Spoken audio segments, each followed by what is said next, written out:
muffin here. So I thought it'd be fun and a little different to do a video on tanks that actually existed but are not in Blitz or in War Thunder. I'm a huge history buff, love War Thunder and World of Tanks Blitz, and just wanted to put this video for more experienced players. You may actually know of a lot of these. Kind of a good way to put your tank knowledge to the test. So we'll kind of go ahead and then dive right in. So the very first tank is known as the Goliath tracked mine. Actually produced 1942 to 1944. It was the first remote control vehicle that carried about 60 kilograms of high explosives used to destroy tanks, buildings, bridges, built by the Germans. And in Blitz, obviously you only have one life, so you just basically be going to a tank and then trying to blow yourself up before getting shot. Kind of no purpose there. In War Thunder, you can respawn multiple times, but I don't know, this would actually be kind of a really funny thing to have. It would almost be like a completely different meme tank. I'd be curious to see what you guys think if this thing did exist. Up next, we have the M15A gun motor carriage. Now, this thing was produced in the 1940s. However, there's only one prototype that was ever made. It was scrapped soon after the war, and just look at this thing. Just such a mess of guns all over it. I mean, it's almost funny. I thought this thing was completely made up and fake, but it actually was designed and a prototype built. Now, in Blitz, if it were to be in the game, it would basically just be an M3 Lee. We know in Blitz, you can only control one cannon. However, in War Thunder, they do have tanks that you can use all your cannons, your machine guns, if you have multi-turreted tanks. I'd be curious to see what War Thunder players would think about this. But I just think this thing, it's so ridiculous how many guns it has. Now, the next one is known as the Antonov A-40. It was a glider with a T-60, produced 1942. It was basically the Soviets' attempt to allow a tank to glide into the battlefield. It was built and tested, but just kind of found to be unworkable. The fact that it existed made it a tank to possibly kind of be put into a game. But in terms of Blitz, I mean, it only had a 20 millimeter cannon. Obviously, Blitz has nothing really to do with planes, so if it was just the tank itself, be a very, very low tier. In War Thunder, it'd be kind of funny if this thing, when it spawned, like, was originally flying and you could glide to a specific part of the battlefield, land, and then just kind of start fighting from there. I could almost see that if War Thunder were to implement this, but I would be curious to see what War Thunder fans would think about that. Now, the next one is known as the Char. It's a French tank, produced 1940. There were 400 manufactured. It did have a 75 millimeter gun. So the problem, I think, with this tank is not a lot of armor, really big, cannons only in the front. 75 millimeter, like I said, you're probably running into about tier 4 or 5. And I think this thing would just have a really hard time on the battlefield. War Thunder, kind of the same thing. Just being really big, not a lot of armor, pretty stiff. So I don't know. I mean, it was a tank that actually did exist, but let me know your thoughts if this should be one in either one of these games. The next one is actually known to be the worst tank in history, the Semple tank. It was produced 1937. It had basically just 6 light machine guns. There were actually a lot of people, I understand, that were making comments, I think, in War Thunder. War Thunder had released and said they're not going to be putting this in the game. War Thunder's machine guns have a place in War Thunder.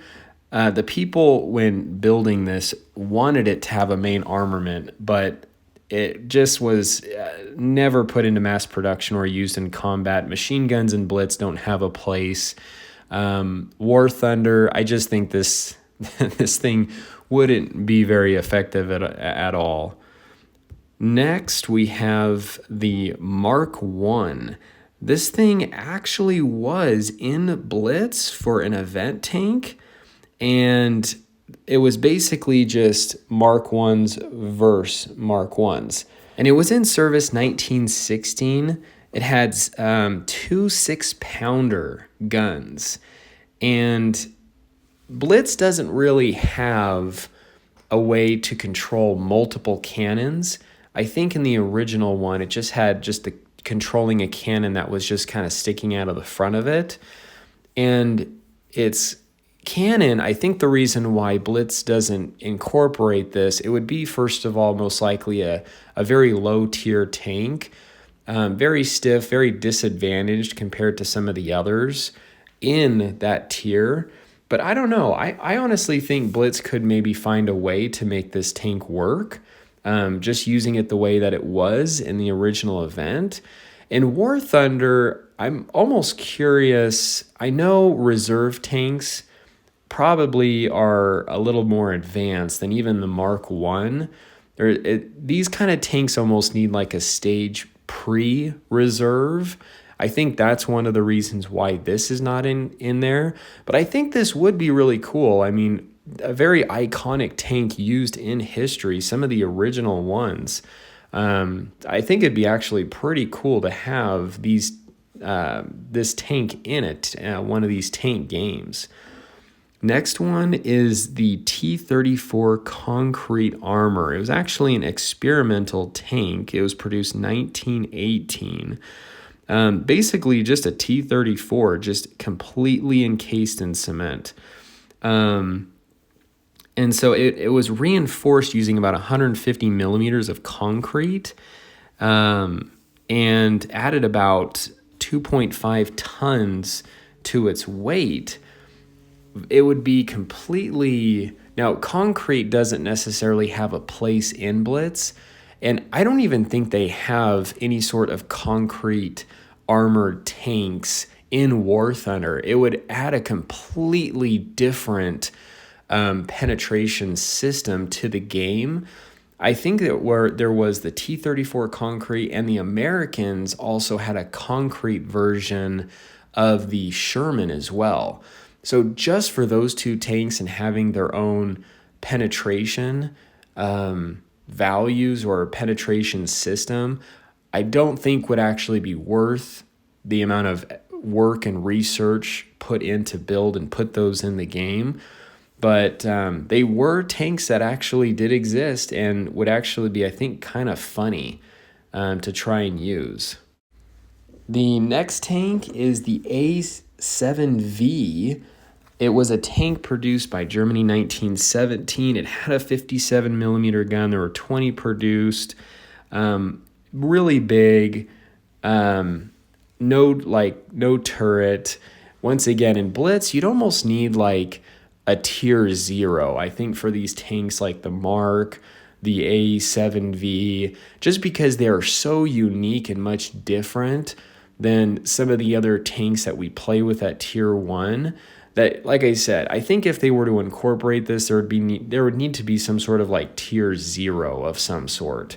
In War Thunder, I think it's kind of the same way. When you hit reserve or rank 1, even those tanks are more advanced than these ones. But let me know if maybe they should put like something previous to incorporate some of these ones. The next one is known as the Tessar tank. It was an experimental tank, 1940. One prototype actually built. I think you can go see it. It mainly just had machine guns as its armament. It does look like it has some sort of cannons kind of poking out of the side of it. I don't know if they actually ever really got this thing to work. I think this is probably one of the weirdest AFV tanks in history, but this thing, once again, super weird. If they did have these really weird rank, this thing would get easily knocked out. I mean, in War Thunder, there's absolutely nothing you could hide behind with this thing. And if it did have some sort of tier 0 or rank 0, I mean, you have in Blitz, like +1, -1 matchmaking. War Thunder, it kind of has its own like +4, -4 type of matchmaking going off of its BR system. But this thing would be so massive, such a big target, easy to take out. So I could see why this thing wouldn't be in. In Blitz, kind of the same thing. It's just this thing is bigger than I think the Type 5 Heavy, and they don't even have that in the game. So it's understandable why this thing isn't even in either one of these games. It just like would not work. The next one is known as the K-Wagen, a German tank produced 1917. 2 prototypes were built, almost complete by the end of World War I. Mainly just had armaments of 77 millimeter guns. This thing was bigger than the mouse, just absolutely ridiculous.